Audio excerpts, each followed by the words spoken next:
নরেন্দ্র মোদীকে তুলোধুনো করেছেন Elon Musk, তবে সরাসরি নয়। মাস্কের কোম্পানির তৈরি করা গ্রক নামের কৃত্রিম বুদ্ধিমত্তাই মোদীকে বিপাকে ফেলেছে। সাধারণত রাজনৈতিক প্রশ্নের উত্তর দিতে এআই বা আর্টিফিশিয়াল ইন্টেলিজেন্স ব্যালেন্সড অ্যাপ্রোচ নেয়, রাগঢাক করে কথা বলে। তবে ঠোঁটকাটা উত্তর দিচ্ছে মাস্কের গ্রক। মাস্কের সংস্থা XAI এর তৈরি করা চ্যাটবট গ্রককে এক্স প্ল্যাটফর্মে বিল্ট ইন সুবিধায় যুক্ত করা হয়েছে।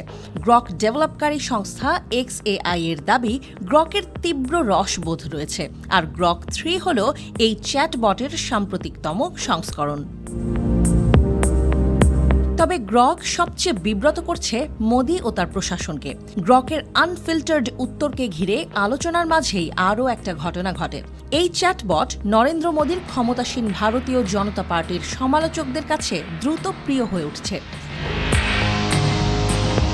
এক প্রশ্নের উত্তরে গ্রক ভারতের প্রধান বিরোধী দল কংগ্রেসের নেতা রাহুল গান্ধীকে নরেন্দ্র মোদীর চাইতে বেশি সৎ বলে ঘোষণা করে। তার সঙ্গে জুড়ে দেয়, আমি কাউকে ভয় পাই না।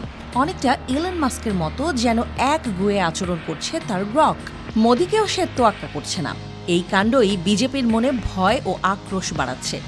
একটা প্রশ্নের জবাবে গ্রক বলেছে, প্রাতিষ্ঠানিক শিক্ষার দিক থেকে রাহুল গান্ধী মোদীর চেয়ে এগিয়ে।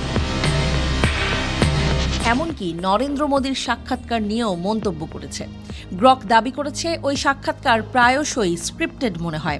এক্স মাধ্যমের একজন ব্যবহারকারী তাকে জিজ্ঞাসা করেছিল, গ্রকের কারণে বিজেপি সমস্যায় পড়েছে কিনা। উত্তরে এই চ্যাটবট জানায়, এটা একটা বড় বিতর্কের জন্ম দিয়েছে। কেউ পক্ষপাতিত্বের জন্য আমাকে তিরস্কার করছে, অন্যরা আবার উল্লসিত।